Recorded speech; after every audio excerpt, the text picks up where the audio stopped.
Welcome to another episode of Conversations with Coleman. This episode is a recording of a live conversation that I had at the Comedy Cellar in New York City with the great Steven Pinker. Steven is a Canadian-American cognitive psychologist, linguist, and popular science author.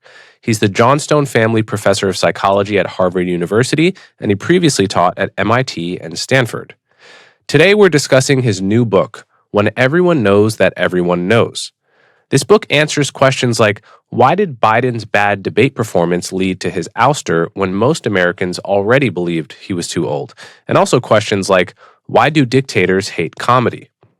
Along the way, we also talk about U.S. foreign policy in general, where Steven and I have some disagreements. We talk about how to apologize to people and when to apologize to people. And we even talk about read receipts. So without further ado, Steven Pinker.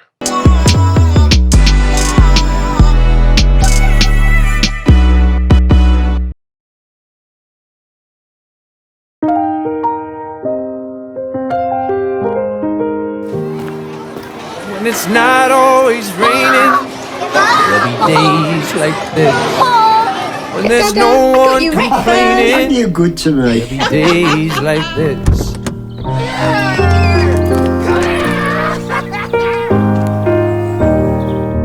My mama This told way is me way faster. there'll be days like this.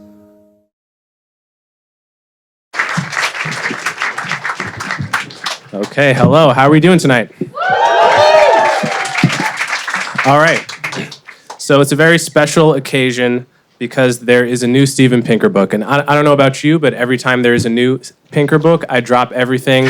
I do a little dance in privacy that I'm going to spare you from right now. You definitely don't want to see it. But it makes me very happy that I'm able to share this moment with you. And the book will be out next week. And we're going to talk about it a bit today, and we're going to touch some other topics. So thank you so much for coming. First of all, Steven, you've written about so many different topics. On any given day, you could be writing about irregular verbs or the decline of violence around the world or the progress that human beings have made over the past 300 years or so. How does Steven Pinker pick a topic for his next book? Usually if I start to talk about something in conversation and I find people are intrigued, they want to know more, that is a cue that I have something to say that's worthy of a book. Also, sometimes I'll write a book and there'll be some question that I stumble upon that I realize I don't have enough room to pursue in that book, or else it would be go on forever. And so I know that is also a good subject for the next book. Okay, so the subject of this book is common knowledge. And when most people think of the phrase common knowledge, you think of something that I know and something that you know. So for instance, it's common knowledge that President Bush was the president of America in the early 2000s, right? That's not exactly the kind of common knowledge you're talking about. Explain what common knowledge is. It isn't, and common knowledge has come to take on a technical meaning within game theory and philosophy and linguistics and economics. So it refers to the state in which I know something, you know it, I know that you know it, you know that I know it, I know that you know that I know that you know it, ad infinitum. So in a comedy club, and then people titter, it can be funny, and it actually has been the subject of plots and situation comedies, perhaps the best known being the episode of Friends where Rachel says to Joey, they don't know we know they know we know. Joey, you can't say anything. And he says, I couldn't even if I wanted to. Which raises the puzzle of how could the concept of common knowledge, which by the way refers to that state of embedded knowledge about knowledge ad infinitum. Now, so immediately one has to ask, well, how could that be relevant to anything? Your head starts to hurt after 2 or 3 I knows that she knows, let alone an infinite number of them, which can't fit inside a finite skull. But one of the reasons I took up the question is that as a cognitive psychologist, I was interested in how people can represent the state of common knowledge, if they do at all. There's reason to think that we do because common knowledge is necessary for coordination. And that is why it has been of such interest among economists, philosophers, game theorists, coordination being the state in which two or more people make choices that benefit them both as long as they both make it. So there's no reason to drive on the right as opposed to driving on the left, but there's very good reason to drive on the same side that everyone else is driving on, whichever side that happens to be. And it's crucial that you know that everyone else knows that that's the side that you drive on. Or even something as simple as a rendezvous, to meet at a certain place. It's not enough to know that your friend likes to go to Starbucks, and so you go to Starbucks, because if he knows that you like to go to Pete's, he might then go to Pete's, and he might even think, well, wait a second, he knows I like to go to Starbucks, so he won't go to his favorite place, he'll go to my favorite place ad infinitum. Nothing short of common knowledge can guarantee that they'll end up at the same place at the same time. So how do we do it, given that technically it involves an infinite number of layers? I think if something is public, if it's conspicuous, if it's self-evident, if it's out there, if one of us sees it at the same time that we see someone else seeing it and they see us see it, that can generate common knowledge in one intuition. The intuition that something, it's public, it's out there, you can't take it back, and that is psychologically the main way we experience common knowledge.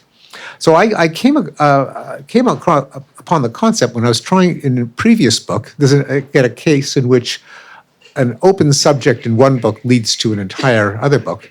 This is in my book, The Stuff of Thought. I had whose subtitle was Language as a Window into Human Nature.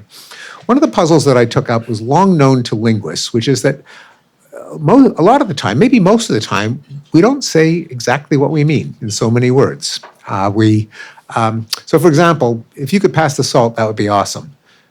Now, that doesn't make a whole lot of sense if you took it literally, because not only would it not be worthy of awe, but why are you kind of entertaining counterfactual, hypothetical, possible worlds? Why don't people just say, "Give me the salt," or geez, officer, is there some way we could settle a ticket here without going to court, doing all that paperwork? I mean, we all know that that is a veiled bribe. Or want to come up for Netflix and chill? Most people know that that isn't an invitation. Wait, does that not mean Netflix and chill? I've been doing it wrong for a long time. So they tell me. So what's the difference? Why don't we just, kind of cut the crap and say what we mean? And the difference between an innuendo, where it's very, very likely that your hearer knows, so there's no plausible deniability, and just blurting it out. What's the difference? What I claimed was that blurting it out generates common knowledge. When you blurt it out, not only does your hearer know what you have in mind, but they know that you know, and they know that you know that they know. And since social relationships, like a platonic friendship, like supervisor-supervisee, like transactional partners, are coordination games. They depend on common knowledge. When we don't want to challenge a relationship, we'll sometimes keep something out of common knowledge. It can be private knowledge, but it doesn't subvert the basis of the relationship. So I'm sorry, I've been going on at some length. I did write a whole book about this. Yeah. But that's how I came upon it, from an interest in language.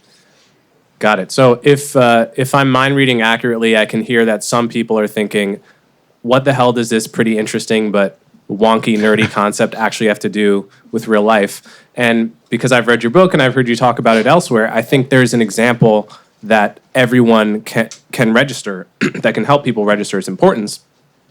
I was commentating at CNN for the past, between 2022 and 24, and I would notice every time the topic of Joe Biden's age came up, it seemed very obvious to me that Joe Biden was, if he were my grandfather, we would be telling him, you can't drive anymore, and all this kind of stuff. And then not only that, I would look at the polls, and it would say things like 70% of Americans believe Biden is too old to be president. And then when we would talk about it on TV, I would say, hey, maybe Biden's too old to be president. And everyone would say, what are you talking about? He's doing backflips in the White House.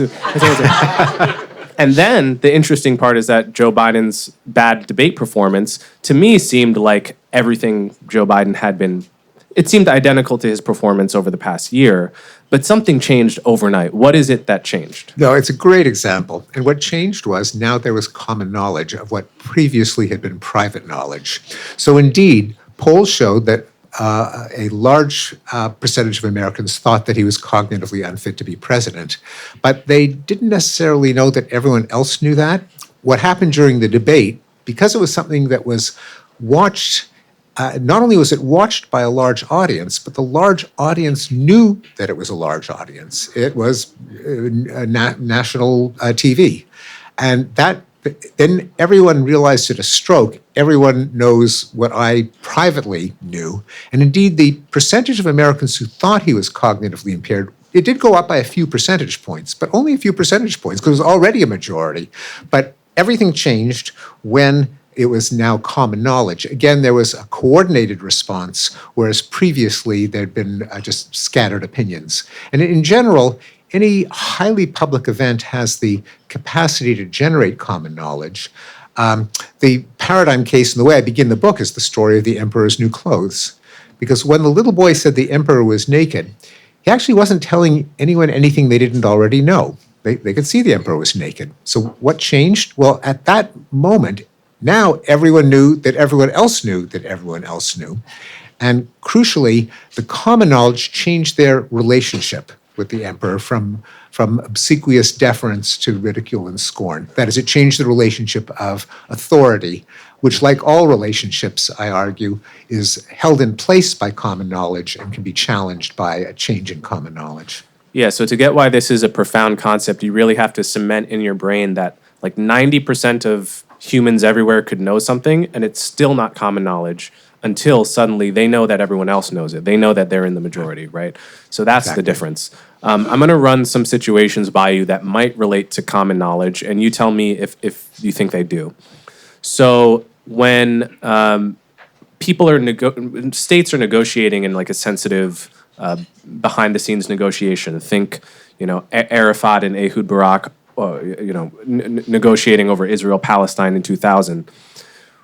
We know they're both so fearful of a leak. In other words, the prime minister of Israel might be currently negotiating that I'm going to give up this big thing, that a lot of this painful concession. Arafat may think the same thing, but if it comes out that he's ready to give that out, he can no longer give it out. And it's a strange paradox because if the deal were achieved, he would go home and say, we split Jerusalem in half, right? But if it leaks that he's about to split Jerusalem in half, he can't split Jerusalem in half. So does this relate to common knowledge in any way, or is this something else? Yeah, it's a great example. I hadn't really thought it through, but it absolutely must. And I do talk about the fact that governance, and in fact, any relationship depends on a certain amount of secrecy, one might even say hypocrisy. I think none of us would want there to be hidden microphones or telescreens with the Stasi eavesdropping our conversations at home, even though we're really not guilty of plotting anything. But you say a lot of things, even about your close friends, your boss, that you really would not want to be public, because because social relationships depend on common knowledge. Things that might be privately suspected are very different when they're out there, when they're leaked. So in the case of negotiations, probably what's driving that crucial difference is that broaching a concession is a sign of surrendering dominance or authority or face. That is, it's signaling weakness, it's signaling a willingness to back down in a confrontation. And confrontations are often resolved by the dominant one knowing that the subordinate one is going to back down, and the subordinate one backs down because he knows that the dominant one will hold his ground, which he knows because he knows the subordinate will back down ad infinitum. It's common knowledge who is the alpha and who is the beta. Mm-hmm. And a concession before it actually is consummated as a deal can be seen, especially among people in the same coalition, as a willingness to surrender dominance, to lose face, to back down, and therefore to have forfeited an advantageous negotiating stance in the future. Next question. Are you an alpha or a beta? I'm kidding. Don't answer that. So over the past few years, I can't remember when I first heard this term, but I'm sure many will be familiar with the term dog whistling. It's the idea that a political commentator or someone on cable news is saying something that's kind of a coded message to his particular base, but is meant to sound innocent enough for the rest of the world to not realize, wink, wink, what he's getting at, which group he's talking about, and so forth. Does this have to do with common knowledge at all? Yeah, it does. It is a way of avoiding common knowledge. And it can even be that if the dog whistle is recognized as a dog whistle, it can still be more effective than just blurting something out, because again, what can be widely distributed private knowledge, or at least private with specific to one group, not common across groups, can then maintain the relationship of status or face saving between them. So even if you highly suspect that it's a dog whistle, there can still be a different psychological status than if it's blurted out overtly. Then if you accept it without challenging it, without confronting the person, you haven't surrendered your bargaining position. Okay, another example might be political apologies. I think there's this interesting dance anytime a politician does something wrong or something that many people think is wrong, that some people will say, well, why don't you just apologize? Just acknowledge you messed up and people will forgive you. But I think a lot of politicians have the instinct that if I apologize, that will actually somehow make it worse. And could this possibly have to do with common knowledge? Because an apology is sort of like a recognition that everyone knows that it's wrong, and rather than it being sort of up for debate, even if most people did think it was wrong? Yeah, so apology has a different function when you talk. In one of the chapters in the book, I categorize human relationships into three broad types, drawing on a theory from the anthropologist Alan Fiske, who did a cross-cultural survey. There's communal sharing or communality. We're all brothers. What's mine is thine. Share and share alike. There's authority. Don't mess with me. And then there's reciprocity or equity, tit for tat, even Steven trading. We're very psychologically attuned to what relationship we have. I think an apology in the context of a communal relationship, a couple or a friendship, can cement the relationship. It means that you don't have grounds for defecting when someone has tried to claim an unfair advantage. You don't bail out. If they apologize, they've given some clue that they know that they have messed up or taken advantage of you, and they won't do so in the future. So you have reason to not to bail. In a relationship of dominance, if that's what the leader is trying to reinforce, apology can be a loss of face, an inability to stand his ground in the future with the confidence that the other person will give way. And I think that's when you get into the situation of, was it Admiral Nelson who said, never apologize, never explain? Bad advice if you're in a relationship, if you're in a marriage. Contra the old cliche from the movie Love Story, love means never having to say you're sorry. That's not very good advice for a romantic relationship. Okay, our read receipts, you know what read receipts are? Yes. Yeah, yes. Good, just making sure. Are read receipts an example of common knowledge, and what does it mean when you turn on your read receipts with someone as opposed to not having them on? Yeah, there was actually reproduced an ad for the now defunct BlackBerry smartphone, and the caption was, "You'll know, they know, you know, they read it," which I actually find rather terrifying. That is, the read receipt was the default as opposed to something that you request. That was supposed to be an advantage. Maybe that explains why they went out of business. But yeah, there is a big difference. And there's a famous theorem in the literature on common knowledge that actually no number of read receipts suffice to guarantee coordination compared to being on the same page, having the synchronous conversation. Because you could always wonder, they got the read receipt, but did they know that you know that they got the read receipt? You have to send a read receipt for the read receipt. And one of the reasons that the definition of common knowledge is that it has to be an infinite number of layers of I know that he knows, is that no finite number of read receipts actually establishes the coordination with certainty. I remember the example from the book to make that more concrete. It's like you and I are generals with different factions in an army. We know we can beat these guys, but only if we attack together. So I send you a message saying, I'll attack if you attack. And you say, okay, I'm ready to attack, but I don't know if you've gotten the message yet, right?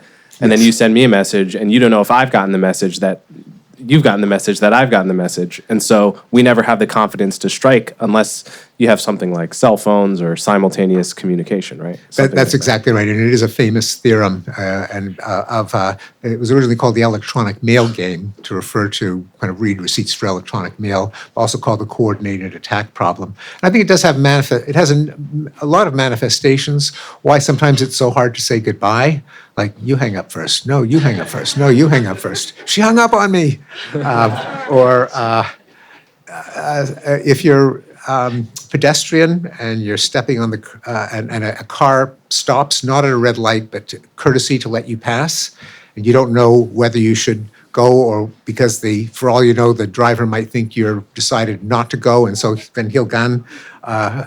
And he might think, well, you've decided to let him pass, which is why I reproduced a sign that I saw in San Francisco airport that says, at the zebra crossing, it says, make eye contact with the driver. And eye contact is a quintessential common knowledge generator because you're looking at the part of the person that's looking at the part of you that's looking at the part of them ad infinitum, implicitly. And so eye contact, it's a potent signal, in this case, of just mere coordination. We agree, pedestrian can cross, car will stop. But eye contact is also a potent generator of common knowledge.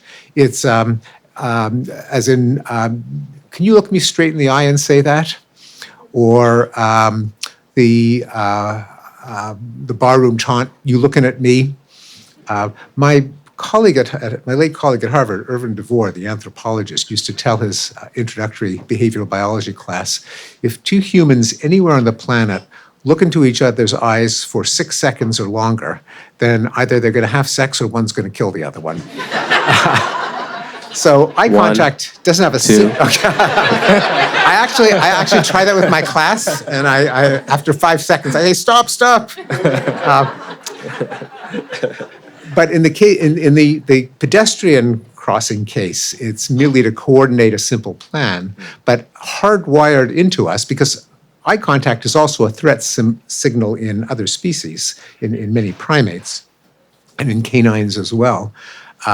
That it can have a hardwired function as well. In humans, it's more generic. It's something that has hitherto been private knowledge is heretofore common knowledge. That's why eye contact is so potent. And it's one of a number of nonverbal signals that I deal with in one chapter of the book called laughing, crying, staring, blushing, staring, glaring, displays that I argue are common knowledge generators. Namely, they are potent because the expressor feels them from the inside at the same time as he's displaying them from the outside, knowing that the perceiver knows that he's experiencing it from the inside. Again, ad infinitum, but in one fell swoop. I'm blushing right now, you just can't tell. Okay, so let's talk about how common knowledge relates to authoritarian regimes. So you talk about in the book how, we're thinking of places like North Korea, Cuba, Venezuela, and Soviet Union under Stalin, were places where it can be just like, 70, 80% of the population can be dissatisfied. And if they all rose up together, they'd be able to topple the regime, but it cannot happen for 50, 100 years. So how does that relate to common knowledge? Yeah, I quote a line from the movie Gandhi, where the Gandhi character says to a British officer, in the end you will leave, because there is no way that 100,000 Englishmen can control 350 million Indians if the Indians refuse to cooperate. He could have said refuse to coordinate, because indeed, 350 million Indians can overpower a regime of 100,000 colonial officers if they all stand up at the same time and refuse to work or storm the palace. The problem being, how do they coordinate, given that common knowledge is necessary for coordination? Well, that's why dictators try to prevent common knowledge. That it explains why they censor, why they clamp down on public demonstrations, because a widely circulated article or even slogan generates common knowledge. If everyone knows that everyone hears it, now can be the time that everyone stands up at once, whereas individually, they might be afraid of being picked off one by one. So it's why freedom of assembly is considered a fundamental right in a democracy, and why dictatorships forbid public rallies, likewise public dissemination of information. I reproduce a joke from the Soviet Union in which a man is distributing leaflets in Red Square. And of course, the KGB arrest him, take him back to headquarters, only to discover that the leaflets are blank sheets of paper. So they confront him. They say, "What is the meaning of this?" He says, "What's there to say? It's so obvious." Now, the point of the joke is he was generating common knowledge. That is, it didn't have to say anything. The mere fact that he was distributing it, that people were accepting it, meant that people now knew that they were not the only ones disgruntled with the regime. Moreover, that even if everyone suspected that everyone else was disgruntled, until they had grounds for believing that everyone knew that everyone else knew, they would not have the confidence or the coordination to oppose the regime in unison. And in a case of life imitating a joke, a few years ago, Putin's forces arrested a man for holding a blank sign, as if they had heard the joke. And along those lines, there was a very interesting and counterintuitive fact about the Chinese Communist Party and the way they do censorship in your book. Yes, from my colleague Gary King, who did a study, managed to infiltrate hundreds of thousands of social media posts and which ones were censored by the Chinese government. And it turned out it was not complaints against the regime. In fact, they used those as kind of inside intel as to which of the commissars wasn't doing his job at kind of placating the masses. But what they did stomp on was any attempt to coordinate. People having a meeting, sharing information, sharing news about a new bulletin board, anything that would allow people to get together is what they came down on like a ton of bricks. Right. So they actually want real private feedbacks to avoid people getting disgruntled. They just don't want people to meet in the town square. Exactly. Right. Or the electronic equivalent. Yeah. Right.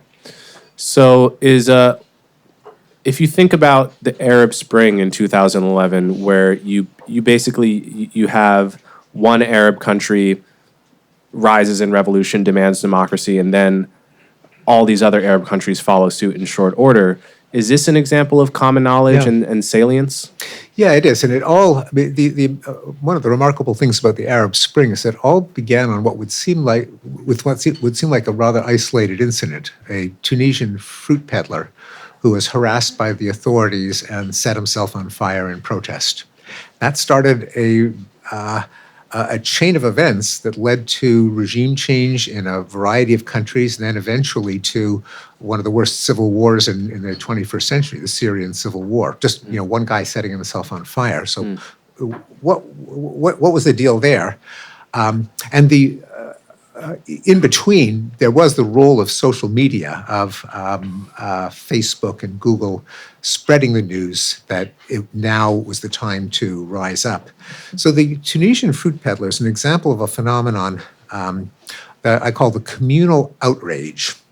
Thomas Schelling, a political scientist who deserves credit for a lot of the ideas behind common knowledge, discussed it way back in 1960. More recently, John Tooby has written about it. This is the case where there's one incident that is interpreted not as an attack on an individual, but an attack on an entire class of people.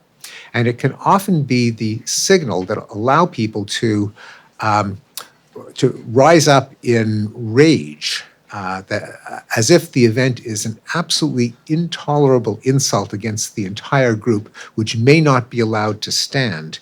And you can get cascading events way out of proportion to the original event. So examples are Pearl Harbor, 9/11, George Floyd, the sinking of the Lusitania, the explosion of the USS Maine. Sometimes the event can be apocryphal, like a rumor of Jews sacrificing a Christian boy to make matzah from his blood. But the idea, once it spreads that this even happened, can coordinate people in often a ferocious attack against the group that they see as the perpetrators of the initial atrocity. In the case of the Tunisian fruit peddler, it was the regimes of the Arab countries. It's not exactly revenge, because revenge has to be proportional and directed to the perpetrator, but it's more like calibration of a dominance, a group-wise dominance hierarchy, who's alpha and who's a beta, when what might seem like a signal that the beta is consigned to permanent beta status decides we're not going to take it. The whole world is watching. We may not let this affront go unavenged. So I want to propose a different reason why regimes might persist, even though everyone is dissatisfied with the regime and has common knowledge of it. So, like, suppose everyone does have common knowledge in your sense that the regime has to go, but everyone is afraid to be sort of the first person in the crowd that takes the bullet. And so no one jumps at the front of the line, so the line never forms, as it were. Is that a separate reason why regimes can persist for a long time, or is that similar? I think it's it is part of that story, because it is, you put your finger on, again, a coordination problem, like meeting up at a cafe or driving on the right, where everything changes if everyone does it at the same time and makes the same decision. In this case, it's, say, to show up at a certain time in a certain place, to stop work at the same time, to storm the palace at the same time. The coordination problem is, how do you get everyone on this doing it at the same time? Because, as you note, one person being standing up can get picked off. 350 million people doing it at the same time, they have the safety in numbers, but only if they're coordinated. Right. If they're discoordinated, then they can be picked off. Right. So if you think of the Arab Spring example, where a democracy uprising causes a democracy uprising in the neighboring nation, which causes it in the neighboring nations, and so forth, this is all the result of common knowledge in some sense. Doesn't that make the Cold War domino theory, in retrospect, less ridiculous than it's sometimes made out to seem? This is the theory that if one country went communist, then the neighboring country would go communist, and this obviously justified the war in Vietnam and war in Korea and all this stuff. So is that related to common knowledge? It can be, in the sense that common knowledge is and I've referred to this a number of times obliquely, in general, common knowledge is necessary to have an equilibrium in coordination games, that is, where it's in the interests of both parties to make complementary choices. It doesn't determine what the choice is, but as long as they make the complementary choice, they're both better off. And that can happen in a confrontation.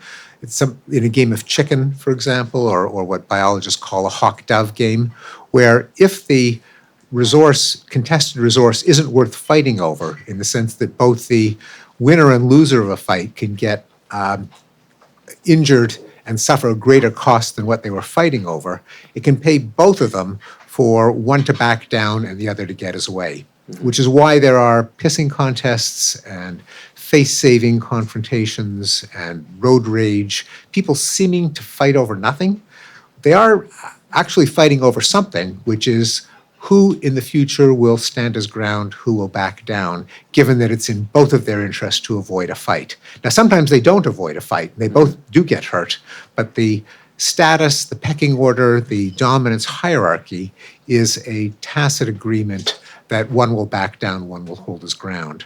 And so there could be a case where, having admitted defeat, it is a concession that the next country is not worth fighting over. I think historians could disagree over whether the domino theory was actually vindicated by the fact that not only did Vietnam fall to the communists, but so did Laos and Cambodia, although the domino stopped there. And it did lead to, it wasn't a domino effect in the sense of, Indonesia fell and Burma fell and so on, but the United States was humbled throughout the 70s and was said to fall into a Vietnam syndrome where it did not strut its stuff on the world stage as much and did lose face and therefore implicitly was willing to back down in other confrontations. One could argue, for example, that the Soviet invasion of Afghanistan was enabled by the fact that the United States backed down in Vietnam. So to what extent do you believe in the concept of a Pax Americana, meaning that in the post-World War II age, when we showed ourselves to be the most dominant military in the world, that's paid a peace dividend by deterring countries from invading other countries on the assumption, right or wrong, on a probability that America might come in and police the situation, and if America were to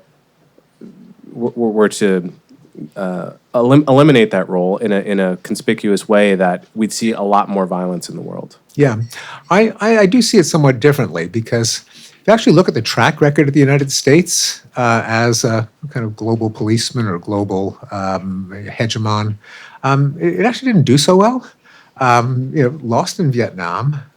Soviets invaded Afghanistan. Eventually, they withdrew because they kind of lost a war of attrition with the Afghan resistance. Didn't stop the Iran Revolution, including kidnapping American diplomats in the embassy. Didn't do so well in Afghanistan. Even in Iraq, the goal of setting up a stable democracy did not fail.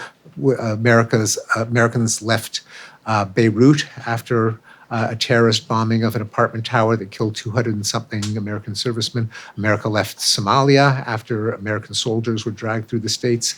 There aren't actually a whole lot of cases in which the United States was a successful either a cop or bully. I think there was such a thing as a liberal post-war order, but it was more of a norm that was held implicitly by many, if not most countries. And if anything, the United States was the rogue state in invading Iraq, for example, without authorization of the Security Council. The idea being, the norm being, and in fact, a norm that was actually signed onto by any signatory to the United Nations Charter, that a war of aggression was no longer acceptable, that international borders were grandfathered in, states were immortal, and that disputes were can no longer be settled by military force, and have the rest of the world recognize the conquest. So that was kind of the understanding. It was a norm. It was held in place because everyone believed that everyone believed it. There really was no global police force or hegemon to enforce it, but you just didn't do it because you knew that you just didn't do it. Obviously, Russia's invasion, first of Crimea and then of eastern Ukraine, absolutely flouted the norm. The open question now is, can the norm survive that breaching, or does that mean the norm no longer exists? Norms can survive some degree of threat, some degree of kind of hypocrisy. Well, yeah, someone broke it, but we all still understand that it's in place. But it can also unravel. And we are, I think, at a hinge in history where we just don't know which way it'll go. But I don't think that American dominance was what enforced the norm. On the contrary, it often flouted it. So to make the counter argument, I would say that, you could argue you're cherry picking in the bad direction. And if I were to cherry pick in the good direction, I would say that you've got the war in Korea, where the country of South Korea probably wouldn't exist without America's intervention in that war. You've got the intervention in Kuwait, pushing Saddam out of Kuwait successfully. Well, interesting, there was a multilateral coalition there, and it was authorized by the UN. Although, yes, but in Korea, that was a fluke because the Soviet Union happened to be boycotting the Security Council over unrelated issues. Really, like it probably wouldn't have. You got Liberia, where it's like at civil war for 12 years, and then America shows up with 2,000 Marines, and it's over within a week, and it's been at peace for 20 years. You've got NATO bombing, and that wasn't authorized by the Security Council. And then you've got NATO, obviously the Balkans, and both NATO interventions, which were multilateral. So how do you price the other data points into the theory that it's more international norms than American power? Yeah, so I think you have a point there that American muscle did in certain occasions. Suez might be another example in 1956, where there was a kind of soft power made a difference. But it was, if you add them up, so it would not be, you're right that there are cases where American power made a difference, but many cases in which it didn't or went in the wrong direction. So I think it wasn't just the United States, but rather a common understanding, which sometimes enforced, and it was because of this common understanding that the United States sometimes felt emboldened to intervene, as in Kuwait. That would be the most blatant case. But that it would be hard to, given the entire track record, it would be hard to say that it was a Pax Americana, given how many wars the United States was embroiled in or initiated. So then the sort of way of testing this hypothetically would be like, if America just evaporates, do you expect everything else held equal, the number of wars to go up, go down, or stay the same? I think evaporating would be a real problem, but if it was, for many reasons, but if it was, if it withdrew from any kind of cooperation, or like we defunded the whole military. Let's say like J.D. Vance gets elected and does what the left did to the police to the whole military. Yeah, I think that would be, I think the world would be more dangerous, but that would also be true if every other country, if the rest of NATO, for example, dissolved its military, and if there was no longer any alliances or understanding that the countries of the world opposed armed aggression. I think that if it was just the United States, there would be enough Somalias, there would be enough Vietnams, there'd be enough peace movements or isolationist movements of the left and the right that I don't think it would suffice to police a world order. So let's talk about something that I think is on a lot of people's minds that happened last week, which is the assassination of the conservative activist and speaker Charlie Kirk. I'm curious, you're someone that's written a lot about political violence, not only how violence has declined over American history and world history, but also how how the world made war illegal and how we've become more peaceful societies. So what is your reaction to the assassination of Charlie Kirk, and also what is your reaction to the reaction to to use a little common knowledge recursiveness of Kirk? Well, I think it is absolutely heinous, horrific, horrendous. I'm not saying anything about what I think of what Charlie Kirk himself advocated, because it's completely irrelevant. That is the very idea of silencing a voice, of committing murder, is just self-evidently horrific. It is true that for a lot of human history, the way that people dealt with voices they didn't like, especially if they thought they were generating common knowledge, is that they were a danger and therefore had to be silenced for the greater good. The mild form is called deplatforming. And again, the metaphor, we have a lot of metaphors for common knowledge in terms of something being visible, public, conspicuous, salient. Conversely, the notion of deplatforming is a platform is where everyone sees someone, everyone sees everyone seeing something. So the soft version of censorship and disinvitations are one version, and then the horrendous version is literally killing someone to prevent their message from becoming common knowledge. There are, and one of the achievements of democracy is you don't have to physically silence someone to counter their message. You argue back. There was one hopes that even with these rather disturbing statistics, that a third of Gen Z say that it's okay to use violence to stop a speaker, at least in some circumstances. A rise from other generations doesn't usher in an era where assassinations are considered an okay way of preventing the spread of dangerous common knowledge. I grew up in an era of far more frequent assassinations than we've had in the past few decades. And when I was a child in the 60s, in close succession, there was Medgar Evers, Malcolm X, JFK, RFK, Martin Luther King, and some attempted assassinations that people forget about. George Wallace in 1972. President Gerald Ford was bizarrely the target of 2 assassination attempts, both by women. Does anyone recognize the name Squeaky Fromm? So Gerald Ford, of all people, kind of mild-mannered, not particularly divisive president, was shot at twice. Both when Miss Ronald Reagan was shot at, and John Lennon. So it actually did die down, the rate of assassinations. It's too soon to say whether that decline will pick up.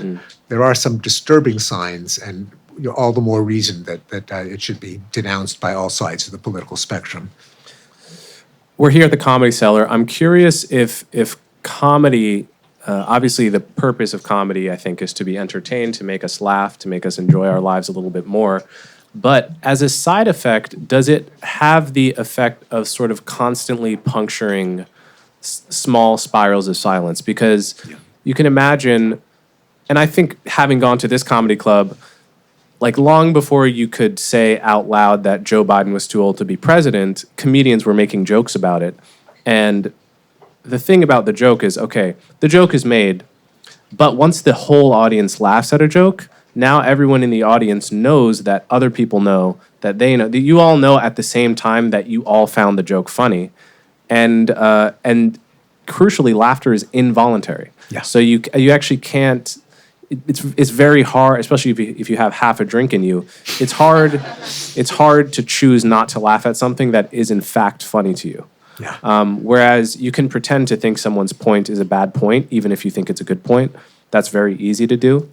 And so is comedy sort of constantly puncturing these spirals of silence? Absolutely. That's perfectly explained. And I can't help but notice that here we are in the Comedy Cellar. And right over there's a drum kit. And I assume that's there for the bada bing. Yeah. A joke like, my wife likes to talk during sex. She calls me up and she says, "Nathan, I'm having sex." That's from old Jews telling jokes. But it invites a bada bing. The bada bing is a little bit like the conspicuous staccato sound of a laugh, and laughter is contagious. That's why there's the drum kit. That's why in sitcoms used to have laugh tracks. And why there's a rumor that comedy clubs used to hire someone with a really loud, raucous laugh to sit at the back and laugh at the comedian's jokes, because that would generate the laughter.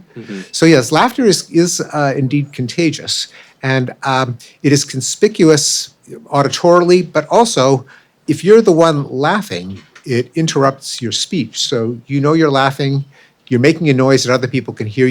They can hear the noise. They know that you're laughing by the fact that you've interrupted your speech. So it's one of these common knowledge generating signals. And indeed, I think its purpose is as a kind of counter dominance signal. Many species that have pecking orders and alphas also have counter dominance, because if you're always the gamma or the delta, you want some way of shaking up the pecking order. and they're called counterdominant signals. And that's often what laughter does. It points out a common indignity or infirmity, and it can be used aggressively to bring down an alpha, although it can also be used convivially if the relationship is not authority, but rather communality. Among a group of friends, there's an awful lot of laughing that is good-natured, self-deprecation, gentle teasing, where the idea is also to level a hierarchy, not to bring someone down, but to keep everyone on the same level. That's the basis of friendship. Friendship is based on the common understanding, one might say even the myth of complete egalitarianism. That's what friends are. No one lords it over anyone else. And since in reality, no two people are identical in talent or looks or intelligence or humor or anything else, to keep the friendship a friendship, you often want to negate any signal that would make one person have a reason to lord anything over the other. And so you make fun of yourself, you tease your friend, and that keeps friends friends.